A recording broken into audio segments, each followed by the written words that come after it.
Dear students, in this session we are going to study about the allotropes of carbon.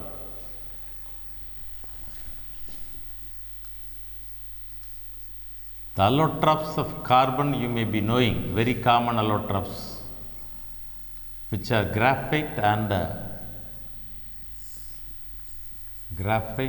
diamond are the most popular allotropes of carbon, which are having different properties. The properties of graphite and diamond entirely different. And recently synthesized fullerene, carbon nanotube and graphene are also other allotropic forms. So, graphite, diamond we are well aware, and fullerene, carbon nanotube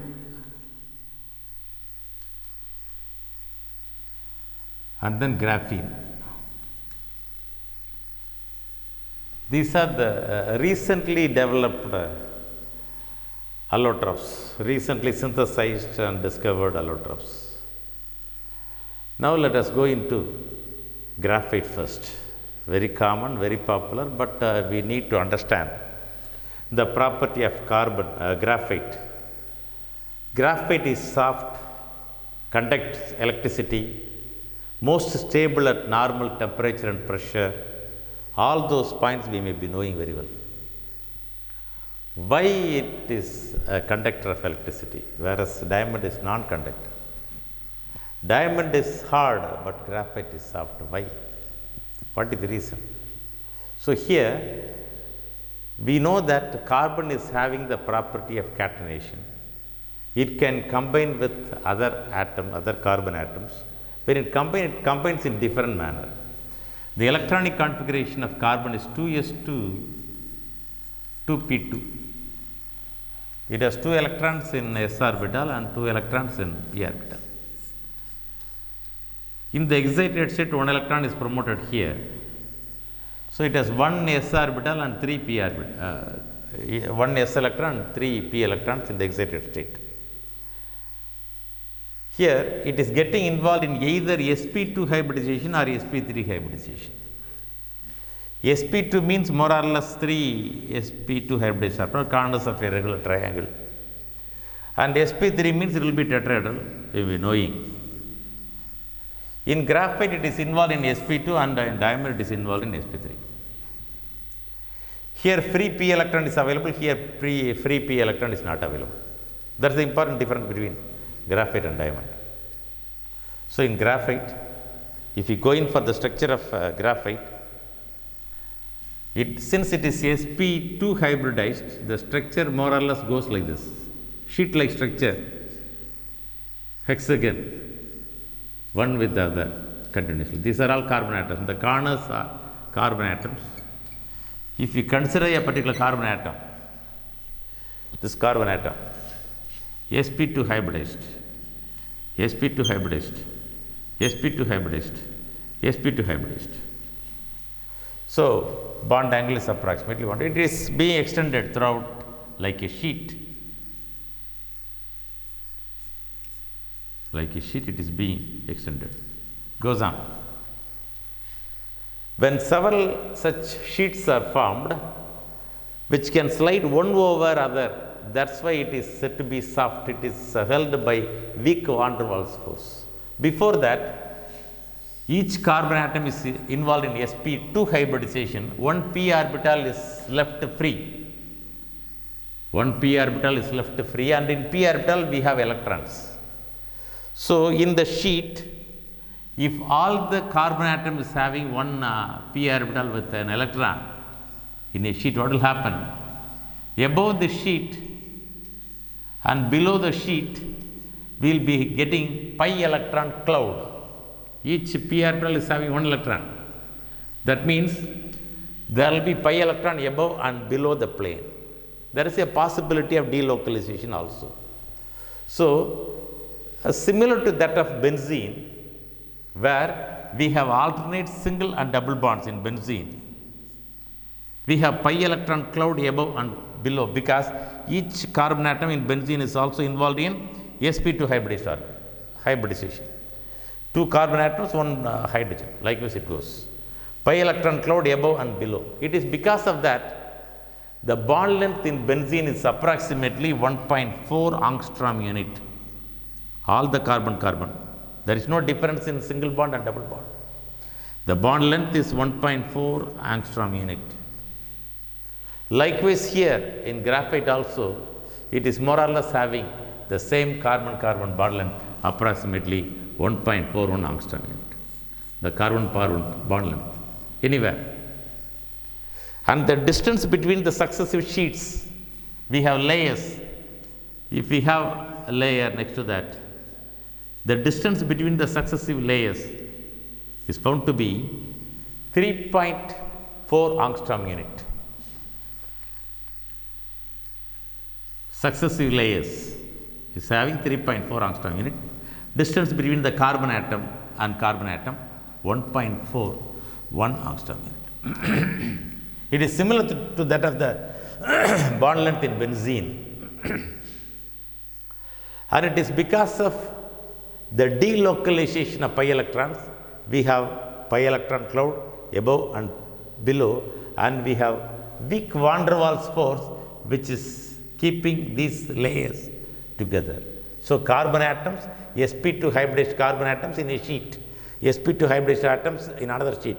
The distance between the 2 sheets 3.4. In between the carbon atoms it is 1.41. It is not either a single bond or double bond, almost in between the 2, as in the case of benzene.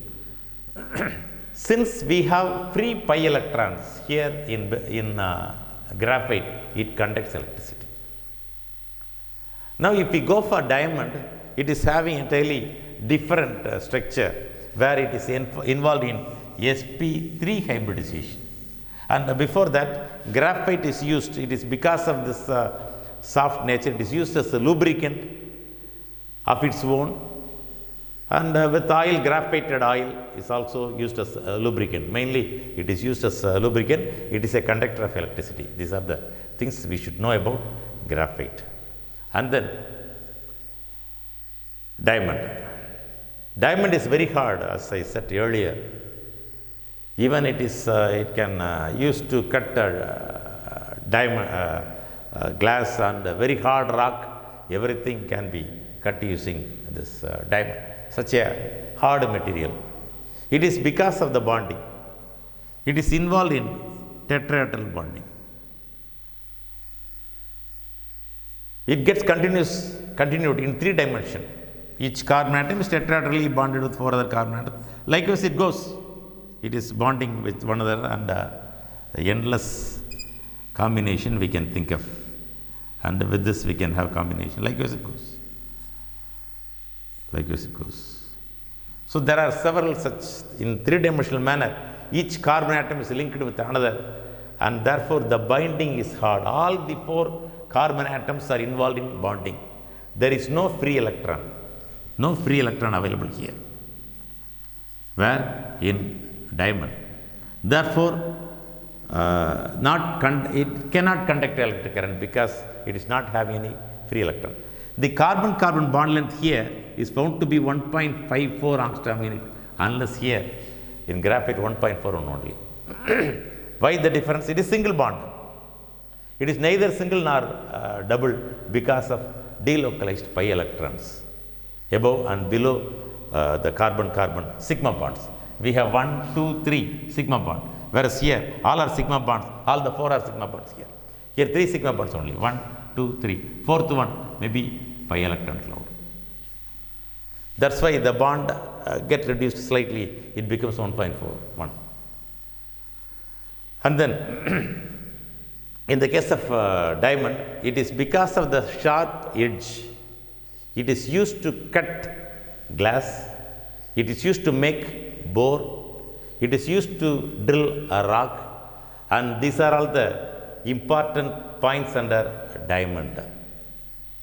In the entire lattice of diamond, the tetrahedral bonding is getting continued in 3 dimensions, leading to the hardness, no free electron. All the bonds are only covalent bonds but strong. Bond length is 1.54 angstrom unit. Now, third allotrope, fullerene. It is newly synthesized isotope of carbon. Fullerene is newly synthesized. And unlike graphite and diamond, it is getting continued. In graphite, it is continued in 2 dimensions, layers, one over the other, and between them weak van der Waals force, likewise I said. In diamond, it is extending in 3-dimensional manner, tetrahedral structure, likewise I said. But in fullerene, it is discrete molecule.